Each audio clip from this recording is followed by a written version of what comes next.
A gente está estudando magnetismo, né?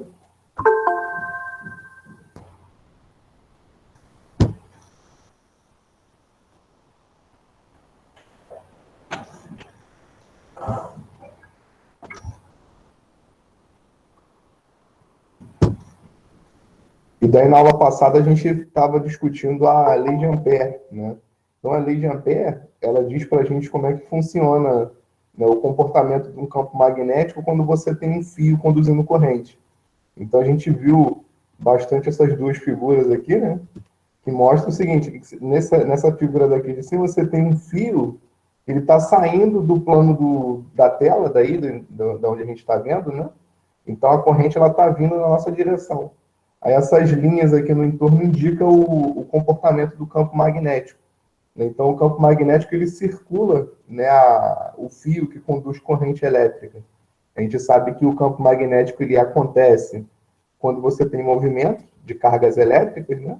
E daí numa corrente elétrica é isso que você tem, movimento de cargas elétricas. É por isso que o campo magnético ele acontece.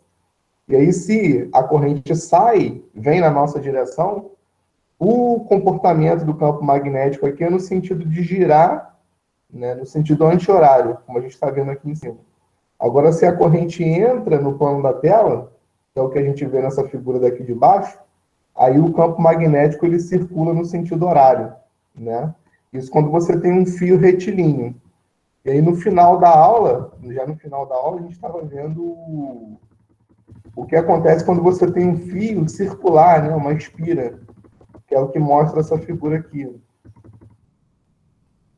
Tá certo? Então aqui funciona tudo da mesma forma.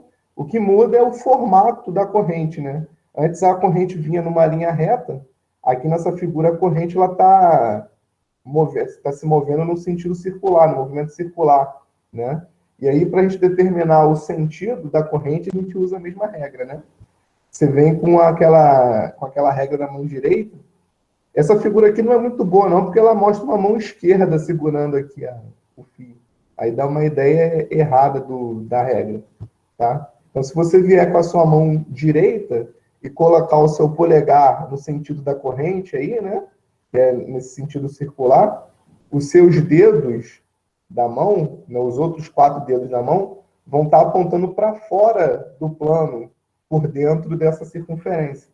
Né? Então, isso dá uma indicação do sentido da corrente, aliás, do campo magnético aqui dentro.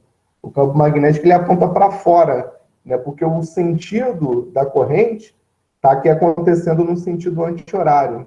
Tá? Deixa eu aceitar quem está chamando aqui.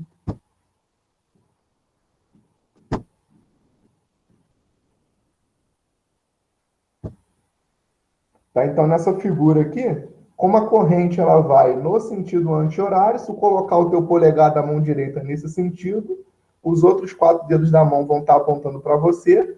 Então, isso mostra que o campo magnético sai desse plano, né? Se a corrente fosse no sentido oposto, logicamente que o campo magnético também estaria apontando no sentido oposto. Né? Então, a gente viu que bem aqui no meio, no centro dessa circunferência, o campo magnético ele vai ter uma intensidade que é proporcional à corrente que está circulando ali pelo fio e inversamente proporcional ao raio desse círculo. O raio é a distância que vai do centro até o círculo, né? Até a circunferência. Tá? Como eu estou aqui num ponto que está a uma distância R desse fio, então o campo magnético ele vai ser inversamente proporcional a esse R aí, a esse raio. Ok? E aqui dentro dessa região, como eu tenho uma espira só, o campo magnético ele é completamente não uniforme, né? Ou seja, de um ponto para o outro, você tem uma diferença muito grande na intensidade do campo magnético, tá? Porque de um ponto para o outro, você tem uma diferença aí de distância do fio, né? E aí, com isso, você vai ter uma diferença do campo magnético, tá? Agora, se ao invés de uma espira só, você tiver várias espiras enroladas juntas, né? Formando um solenoide, é o que mostra essa figura aqui. Eu vou até aumentar para ficar melhor de visualizar. Tá? Então, aqui você tem um solenoide, uma bobina. São várias espiras conectadas umas às outras, tá vendo? E daí, se você produzir uma corrente por esse solenoide, né? Logicamente que aqui no meio você vai ter um campo magnético, né? E aí, como você tem agora um solenoide, não só uma espira única, aí o campo magnético aqui dentro ele não é não uniforme, ele é uniforme. Tá? Em qualquer ponto aqui, dentro dessa região, o campo magnético tem o mesmo valor, tá bom?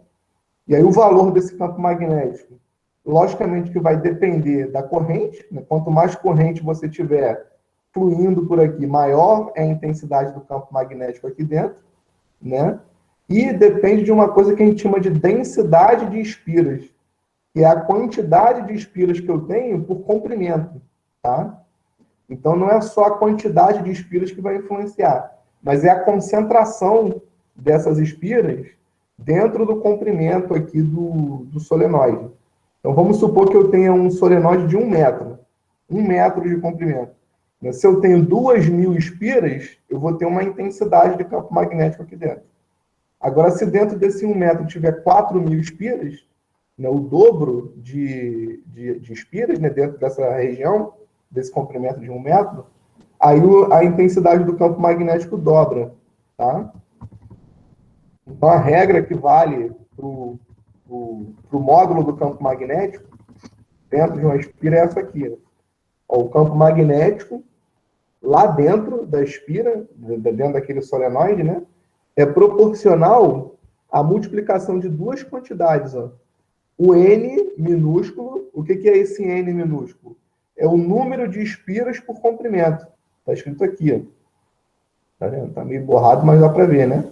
Então, o N minúsculo é a quantidade N maiúsculo de espiras dividido pelo comprimento L que aquele solenoide tem. Tá bom?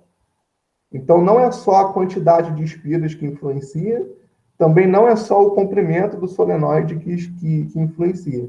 O que influencia no valor do campo magnético é a razão, né? A divisão do número de espiras por comprimento. Tá bom? Então, o campo magnético vai ser proporcional a essa multiplicação aqui. Né? A densidade de espiras pela corrente que flui lá no fio. Tá? E uma coisa interessante que a gente observa aqui nesse solenoide, né, é que ele se comporta como se fosse um ímã, tá? Observa essa figura. Aqui a gente tem uma bateria, né, com polo positivo e polo negativo, e daí a corrente está fluindo aqui da esquerda, né, que é onde está o polo positivo, para a direita, que é onde está o polo negativo. Então a corrente ela está vindo por aqui, aí sobe, desce, né, vai circulando aqui esse bastão, né? De repente é um cilindro metálico, vindo aqui da esquerda para a direita. Isso vai gerar dentro dessa região um campo magnético que aponta da direita para a esquerda, conforme a gente está vendo aqui nessa figura, tá? Ó, aqui dentro do solenoide, ó, para onde que aponta a linha de campo? Do sul para o norte, né? Do mesmo jeito que acontece num ímã, que eu vou mostrar aqui agora.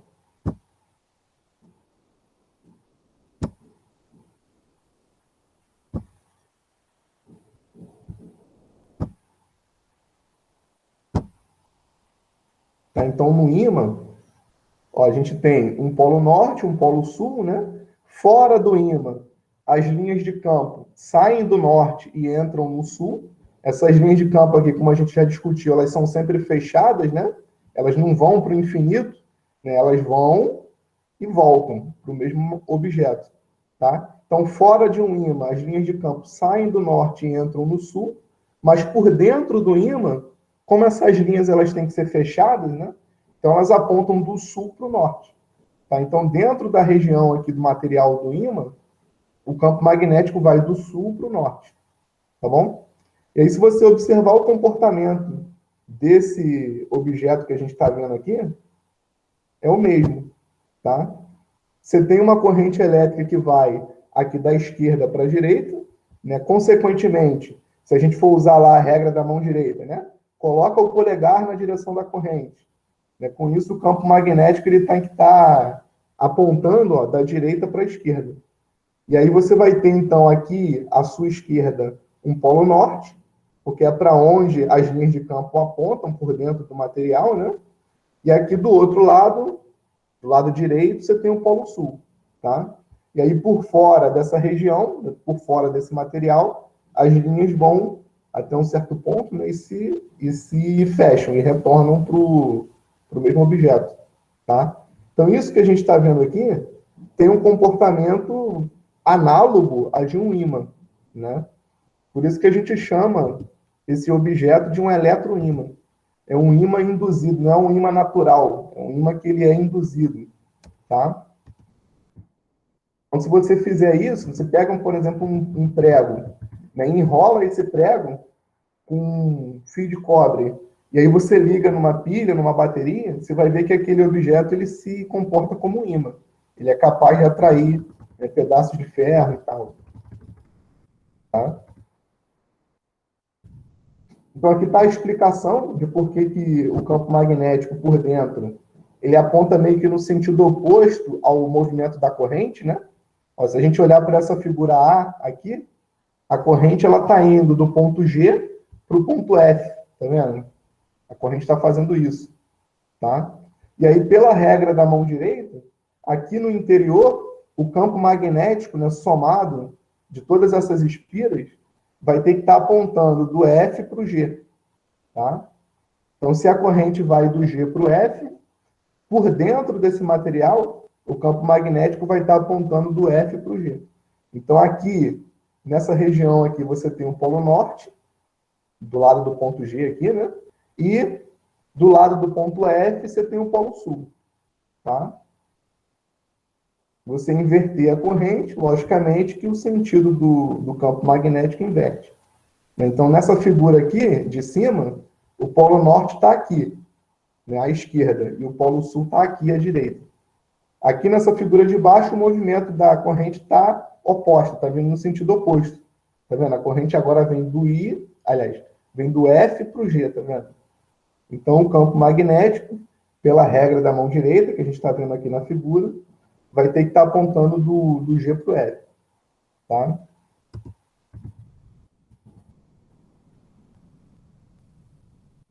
Então, isso foi o que a gente ficou devendo de conversar, de falar na aula passada, sobre a lei de Ampère. Né? O que é a lei de Ampère? Aquilo que a gente estudou na aula passada e está terminando aqui na aula de hoje. A lei de Ampère diz para a gente como que é a formação de campo magnético quando você tem uma corrente elétrica. Tá? Agora a gente vai começar a discutir o fenômeno recíproco, né, que é o contrário, né? Como é que você produz corrente elétrica a partir do campo magnético, tá? Que é o chamado lei de indução, a lei de Faraday.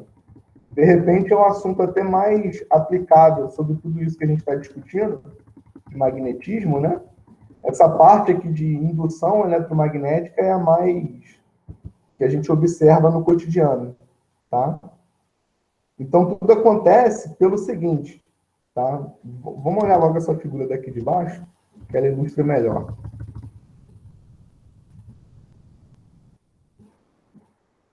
Ó, vamos supor que você tenha uma espira, né? Essa espira aqui, ela tem um formato retangular, tá vendo? Então, aqui eu tenho um material que é condutor elétrico, né? Como se fosse um fio de cobre, rígido, no formato retangular. E aí eu tenho uma barra aqui metálica, que também é feita de um material condutor, né? Só que essa barra metálica, ela está apoiada nesses trilhos aqui, e ela pode se deslocar, tá? Então, você pode puxar essa barra para um lado ou para o outro, em cima desses trilhos paralelos aqui, tá? E tudo isso está dentro de uma região de campo magnético. Então, a gente está vendo esse X aqui, isso aqui indica o comportamento do campo magnético, tá? Então, para onde que estão apontando esses campos magnéticos aí no entorno dessa espira? Esse campo magnético está apontando para dentro do plano da tela, porque é X. A gente já discutiu bem isso, né? Se eu represento uma grandeza física por X, significa que essa grandeza está penetrando, está entrando no plano da tela. Tá bom? Então, se eu pegar essa barra metálica e puxar no sentido que está indicado aqui na figura, né, para a direita, com uma velocidade v, o que a gente vai observar é que, como isso aqui está dentro de um campo magnético, então os elétrons livres que estão nessa barra metálica, eles vão começar a se deslocar no movimento preferencial, né, no movimento bem ordenado, tá bom? Antes de eu colocar essa barra em movimento, quando ela está parada, esses elétrons eles estão se deslocando por esse material aleatoriamente. Então, eu não tenho uma corrente elétrica estabelecida ali naquele material, porque o movimento é desordenado, não tem uma diferença de potencial, tá? E aí não tem corrente elétrica. Agora, quando eu puxo esse objeto dentro do campo magnético, aí o que vai acontecer é que esses elétrons eles vão ser empurrados por um lado desse material, tá? Então, se a gente usar aquela regra da mão direita, que a gente já vem discutindo aí há bastante tempo, né? Você coloca o seu polegar no sentido de movimento das partículas, né? Que são os elétrons, ou seja, aqui para a direita, e você coloca os 4 dedos da sua mão apontando no sentido do campo magnético. É como se você estivesse querendo colocar a sua mão para dentro da tela do computador aí, ou do celular. A gente aprendeu que quando a palma da mão está apontando para cima, como é o caso aí, né? Os elétrons que estão se movendo nesse objeto vão estar sendo empurrados para baixo, né? Porque se fosse positivo, se o elétron fosse uma partícula positiva, ele estaria apontando para cima, que é para onde a palma da sua mão está apontando, tá? Como o elétron é negativo, então eles são empurrados para baixo, que é o que mostra essa figura que a gente está vendo aqui. A gente está vendo um acúmulo de cargas negativas aqui embaixo e, consequentemente, um acúmulo de cargas positivas lá em cima, né? Ou seja, os elétrons eles foram empurrados para baixo. Ou seja, você fez uma corrente elétrica acontecer nesse bastão, né? E aí, como você tem uma ligação aqui por um fio que é condutor, esses elétrons que se acumulam aqui, eles vão percorrer todo esse circuito, ó, toda essa espira. Então, eles vão sair daqui de baixo, vão vir por aqui, né, vão subir e vão retornar para o bastão lá em cima. E aí, com isso, você estabeleceu uma corrente elétrica, né?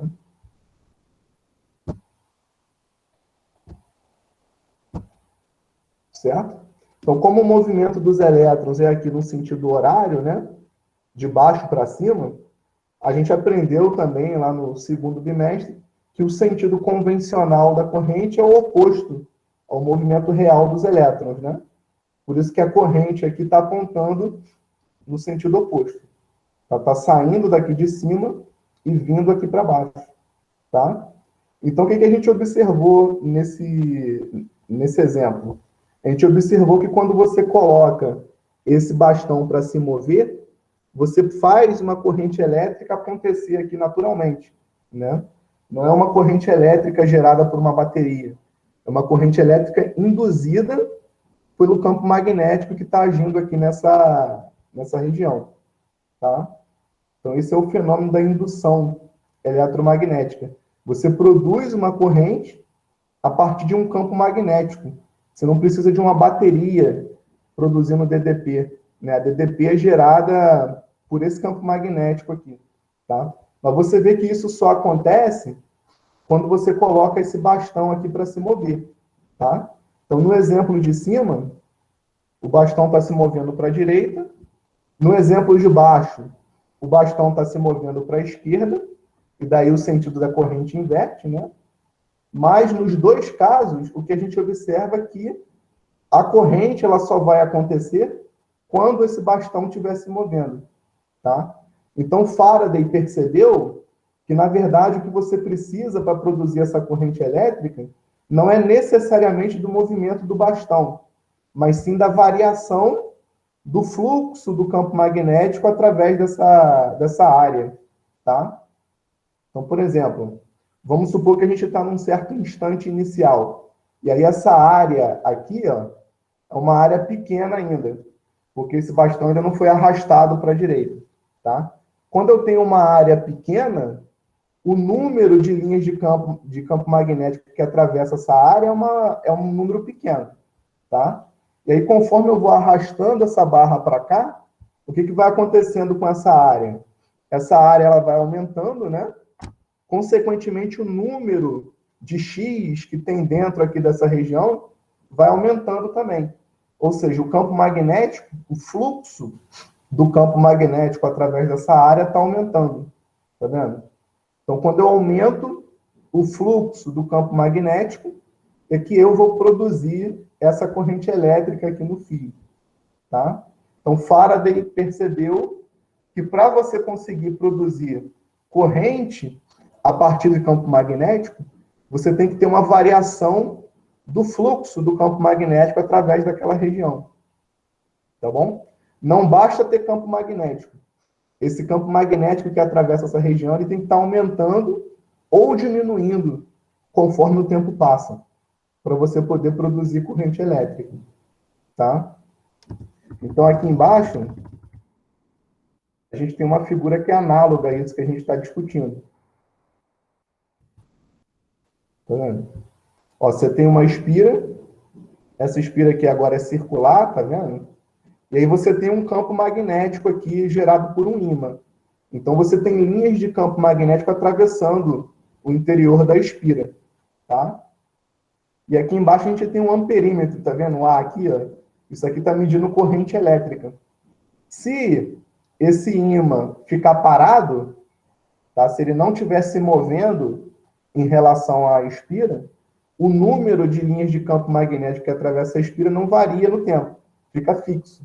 E daí você não tem corrente elétrica acontecendo aqui, tá? Agora, se você pegar esse ímã e ficar aproximando e afastando ele, você vai estar gerando uma variação do fluxo do campo magnético, né? Porque a concentração de linhas que vai estar atravessando essa região vai estar variando no tempo, e aí, consequentemente, você vai estar produzindo uma corrente elétrica. E aí você vai medir essa corrente elétrica aqui no amperímetro, tá? Então, para você poder produzir corrente através da indução eletromagnética, você tem que ter um movimento relativo, né, entre a espira e esse objeto magnético que está produzindo o campo aí, tá bom? Então, resumindo, né, o que você tem que ter para produzir corrente por indução eletromagnética? Você tem que ter variação do fluxo de campo magnético através dessa espira, tá? Não basta ter fluxo de campo magnético. Se o fluxo for constante, ele não estiver variando no tempo, a corrente elétrica não vai acontecer, tá? Então você tem que estar ou aproximando e afastando o ímã, né? Ou então botando ele para girar. Vamos supor que num certo instante de tempo, esse ímã esteja na vertical. E daí, daqui a um certo instante, depois de um certo intervalo de tempo, ele esteja na horizontal. E assim vai. Isso vai fazer com que o número de linhas de campo que atravessa essa região varie no tempo.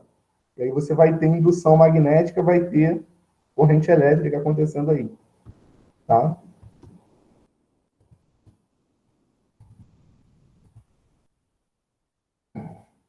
Aqui tem um exemplo que discute isso, né? Vamos ver o que está dizendo aqui. Ó, considere uma barra metálica CD deslocando-se com velocidade v dentro de um campo magnético B, saindo do papel. Então, o campo magnético está saindo, tá vendo? A gente está vendo isso porque esse campo magnético está sendo representado por pontos. Então, a gente aprendeu que quando eu represento a grandeza física por pontos, essa grandeza física está saindo do plano da tela, tá? E aí essa barra metálica, ela está se deslocando para a direita, que é o que indica aqui a figura. Para onde que vai estar apontando? Ó, qual é o sentido da força magnética que atua nos elétrons livres dessa barra? Então, para onde que os elétrons vão ser empurrados? Aí, para isso, você usa a regra da mão direita, tá bom? Você coloca o seu polegar no sentido da velocidade do movimento aí da barra e coloca os 4 dedos na mão no sentido do campo magnético. Vai ficar uma coisa assim, ó. Você tem a velocidade para cá, para a direita, né?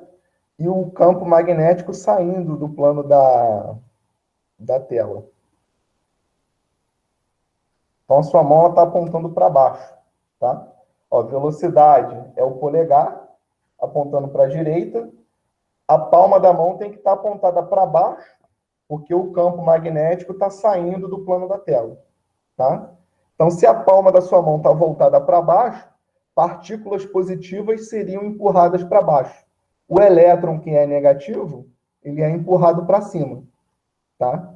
Então, a força magnética sobre os elétrons aponta para cima, no sentido de fazer esses elétrons subirem para o ponto D, tá? Então, aqui em cima você vai ter um acúmulo de elétrons, aqui embaixo você vai ter falta de elétrons, então fica positivo, né? E aí, com isso, você gera uma diferença de potencial, portanto, uma DDP, né? Que vai gerar uma corrente elétrica aí, tá? Então, os elétrons eles vão se mover nesse sentido, ó, no sentido anti-horário, né? De D para C aqui. Ó. Ou seja, a corrente elétrica convencional, ela vai de C para D. Tá? O I, né? Vai de C para D. Nesse movimento no sentido horário aqui. Ok? Então, diga qual das extremidades da barra ficará eletrizada positivamente. A gente já viu, né? Que é a extremidade C. E qual ficará eletrizado negativamente? A extremidade D. Tá? Ligando-se C e D por um fio condutor, como mostra a figura, qual será o sentido da corrente induzida? Então, a corrente ela vai ser induzida de C para D aqui, ó, no sentido horário. Tá? Tem outros exercícios aqui que a gente vai deixar para discutir na próxima aula. Vamos falar aqui do conceito de fluxo. A gente está discutindo e está falando, né, o tempo todo que o que faz a corrente elétrica acontecer é a variação do fluxo. Mas até agora a gente não definiu mais rigorosamente o que a gente chama de fluxo, né?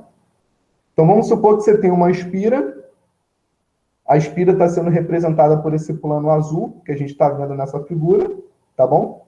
E essa espira está dentro de uma região de campo magnético. Então a gente está vendo esse vetor aqui, que representa o comportamento do campo magnético, tá? A gente define o fluxo do campo magnético através da espira por essa regra que a gente está vendo aqui nesse quadrinho. Ó, a gente usa a letra φ, isso aqui é uma letra do alfabeto grego, que é o φ, tá? Como é fluxo, então a gente representa pela letra φ. E aí a gente define o fluxo através dessa expressão aqui. Você pega a intensidade de campo magnético que atravessa esse quadrado, multiplica pela área desse quadrado, desse retângulo, né? Mas tem que levar em consideração o ângulo formado entre o campo magnético e a reta normal a essa superfície.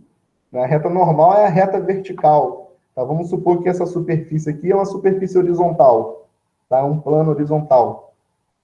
Essa reta pontilhada, que a gente chama de reta normal, ela é uma reta que fica em pé, na vertical, assim, tá? Por isso que ela é chamada de normal.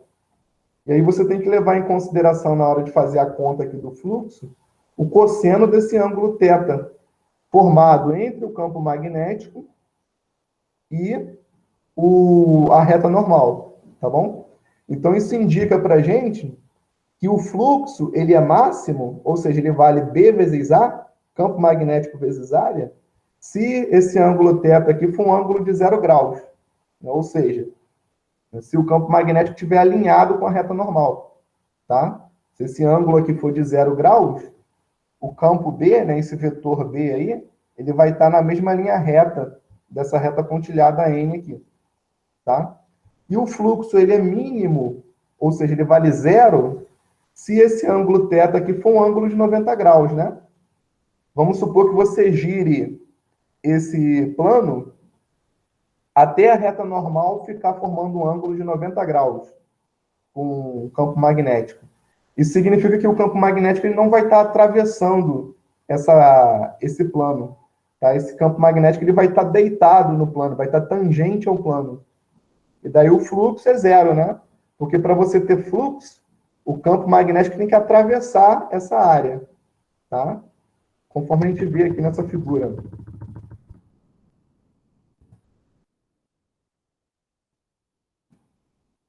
Tá vendo? Aqui, ó, tanto na figura A como na figura B, a gente tem campo magnético na vertical para cima, tá? A espira, que é representado por esse plano, está na horizontal, está deitado, e daí o ângulo formado entre o campo magnético e a reta normal é de 0 graus. Então você tem um fluxo máximo acontecendo aqui, tá? Nos dois casos. Tá? Se você pegar a reta normal ali, que é aquela reta pontilhada em pé, né? Ela está na mesma direção, no mesmo sentido do campo magnético. Então o ângulo formado é um ângulo de 0 graus. E aí você tem um fluxo máximo de campo magnético. Agora, se você for girando, girando, girando, girando esse plano em relação ao campo magnético, vai chegar uma hora que o plano ele também vai estar na vertical, assim, né? E daí você não vai ter linhas de campo magnético atravessando o plano. É o que a gente vê aqui nessa figura da letra A, tá vendo? Nesse caso, da figura aqui da letra A, qual que é o ângulo formado entre a reta normal, a superfície, e o campo magnético B? É um ângulo de 90 graus, ó. Porque como a superfície está em pé, está na vertical, a reta normal está assim, na horizontal. Tá? E daí o ângulo formado entre o campo magnético e a reta normal é um ângulo de 90 graus. Cosseno de 90 vale zero, né? Cosseno de 90 é zero. E daí o fluxo de linhas de campo que você vai ter ali vai ser zero. Tá? Então é assim que a gente define o fluxo do campo magnético. Tá? E aí esse fluxo aqui ele tem uma unidade, né? A gente mede campo magnético em Tesla, a gente mede corrente elétrica em ampere. Então, quando eu multiplico Tesla... Aliás, isso aqui não é uma corrente elétrica, eu estou falando errado. Esse A aqui é uma área, tá? Então, aqui eu tenho o campo magnético, que é medido em Tesla. Aqui eu tenho uma área, que é medida em metros quadrados, né? Então, Tesla vezes metro quadrado, a gente chama isso de Weber. Essa aqui é a unidade de fluxo de campo magnético. Tá? Então, a gente mede campo magnético em Weber. Se eu tenho um fluxo de 1 Weber, significa que eu tenho um campo magnético aqui, ó, campo magnético B, na intensidade de 1 Tesla, atravessando uma área de 1 metro quadrado. Tá bom?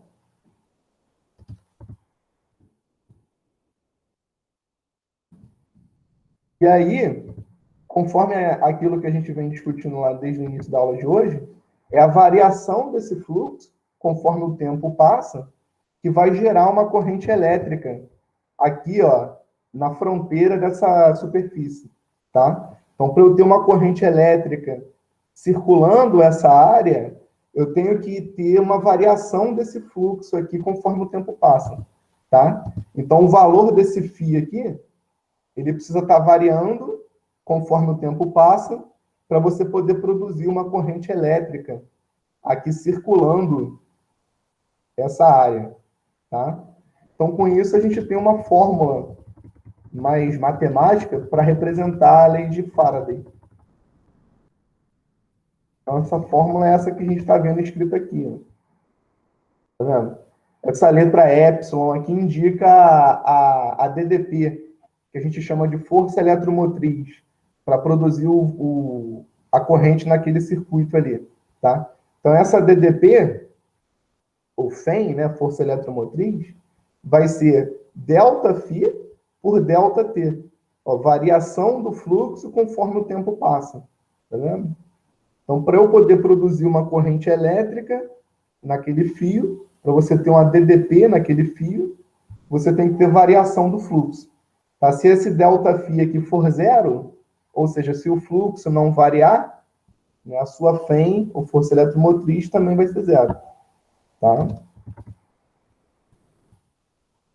Aqui nesse material tem alguns exemplos, né, alguns exercícios resolvidos sobre isso, que a gente vai deixar para discutir na próxima aula, tá?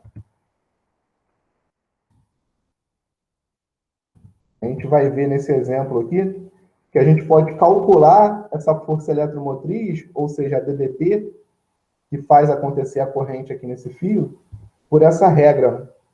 Você pega o campo magnético, que atravessa a área, né? multiplica por essa largura L aqui, e multiplica pela velocidade desse bastão, isso vai dar para a gente a intensidade dessa DDP. E aí, com isso, a gente pode descobrir qual que é a corrente que está circulando aqui essa área. Tá? Vamos deixar para discutir isso na próxima aula, porque hoje já teve muita informação. Né? Então, os exemplos sobre esse assunto a gente vai ver na próxima terça. Mas o que é importante aqui da gente lembrar, da gente entender, é que para eu poder produzir corrente elétrica através de um circuito fechado, né, por meio de indução eletromagnética, eu preciso ter variação do fluxo do campo magnético através dessa área, mas não só a variação do fluxo. Aliás, eu preciso ter um fluxo, né, mas não só o fluxo, eu tenho que ter variação do fluxo. Tá? Então, se essas linhas de campo aqui estão paradas em relação à área, tá? Se o número de linhas de campo que atravessa a área não varia conforme o tempo passa, isso não vai produzir corrente. Tá? Para eu conseguir produzir corrente aqui, eu tenho que ter esse número de linhas de campo aumentando ou diminuindo através dessa área, para você poder ter a corrente acontecendo ali. Tá? Inclusive, é assim que é produzida a corrente elétrica que a gente recebe na casa da gente, né? Nas usinas hidrelétricas aí. Tá? Então, esse fenômeno de indução eletromagnética, ela tem muita aplicação. Tem muita aplicação no nosso cotidiano. É um assunto que é importante da gente conhecer.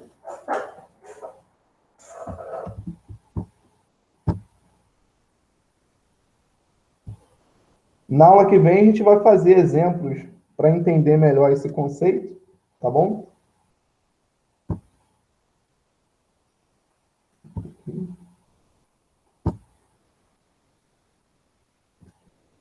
Eu vou colocar para vocês aqui a lista de presença.